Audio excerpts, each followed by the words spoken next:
All right, Coach, can you just give us an update on both Tink's injury and Hjerpe's injury? Well, Tink is fine. He's gonna throw a live VP tomorrow. There was that cramping, kind of like bothered him the second time that we tried to throw him in a game, and we're just being extra cautious with him. But he's fine now. He's strong. He's back at it, and he's gonna throw a live VP tomorrow, and then we go from there.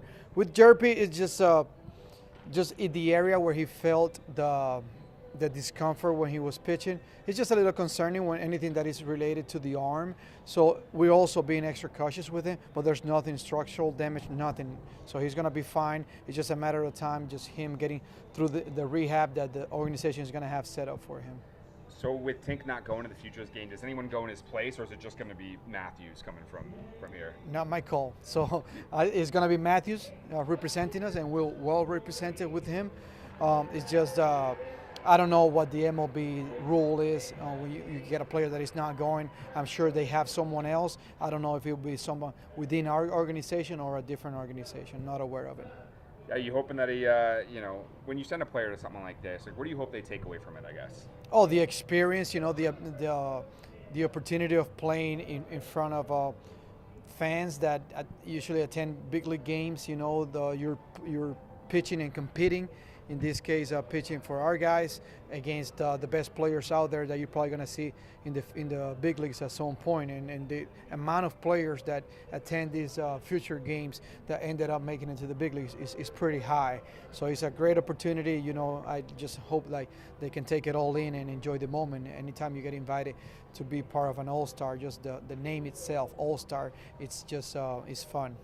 And Tink said it was a tough decision for him not to be going, but it's something he made with you guys. What goes in that process? What was the timeline on that, I guess? Well, if he goes just coming from an injury, and if he goes there, he's going to want to pitch and let it all out. And we don't want that. We don't want him to, after he took his time to recover and feel good and be ready to go, we don't want him to like make the start at a future game where adrenaline is up and eyes on you and everything, and him maybe trying to do too much. So we're trying to stay away from that. I thought it was a smart decision on his part and the organization.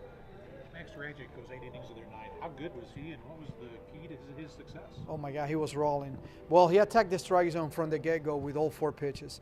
He was flipping the curveball for a strike, slider, and then the changeup was a devastating pitch. And then being able to combine all those 3 off-speed pitches with his fastball at the top of the strike zone and low. I mean, he just kept the hitters in check and off balance all game. So it was great to see him there, going and competing. 8 innings, that's the more he's thrown professionally.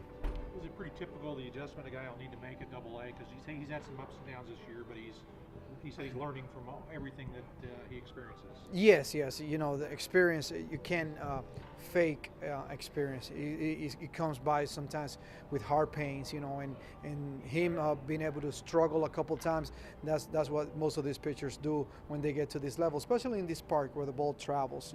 It's tough to pitch, and then you get a ball hit at 88 miles per hour and then leaves the park. It's not realistic, but it's a challenge that they have to go through when they pitch at this park. But having him making adjustments and feel good about himself and being comfortable there, block the noise, block the fans, and just go focus and do his thing with the catcher is a beauty. I've seen him grown, and he's done well as of late. He mentioned that he really kind of reset his season, after that rough first month. And one of the things that he did was he said he felt he was giving the hitters too much credit sometimes. Talk about as you having to develop a pitcher, to encourage them that their stuff can play. No doubt. I think you hit the nail in the head right there. That's something we tell our pitchers. Look around, look at the average. I mean, you hate it when they walk a guy hitting 205, and in the bottom of the lineup. Like, what are we doing? We got to be able to attack the strike zone. Do not give the hitter too much credit. Go attack him and make him earn it. And that's one thing that we try to correct as a staff. So we've been preaching that to our pitchers. Make sure that we attack the strike zone, that we're aggressive. If we fall behind, go back in it.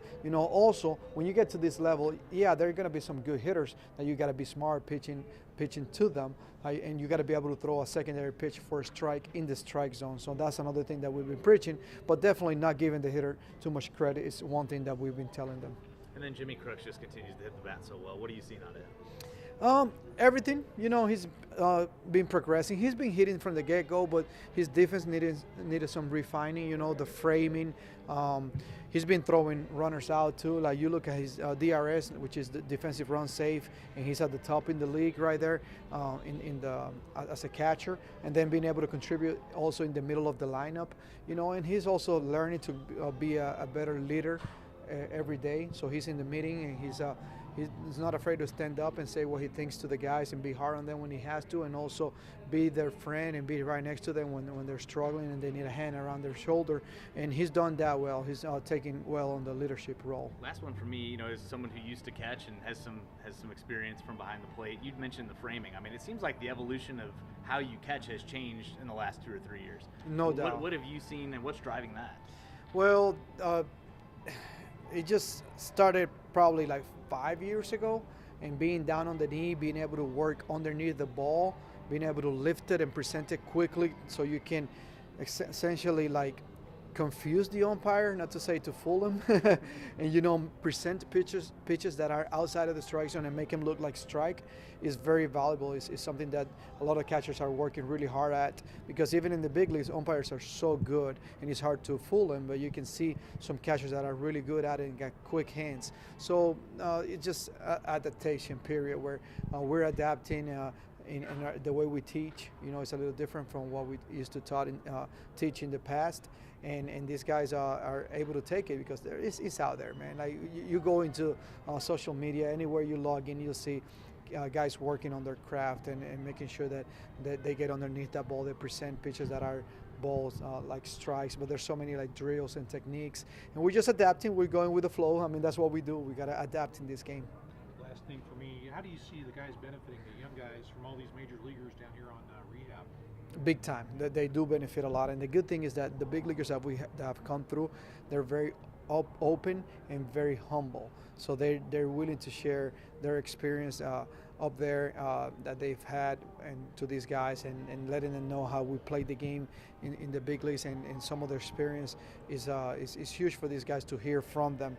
What is it that they do on a daily basis? And then some of them they just lead by example. They just go out there and like they're one of the team. They hustle, they play hard, and they talk the game in the dugout. So guys are having a great time having these guys around. Obviously, our goal here is to get him out of here and get him to contribute with the big leagues. But right now, when we have him here, we're spoiled. We like to have him because they help out in the clubhouse, no doubt.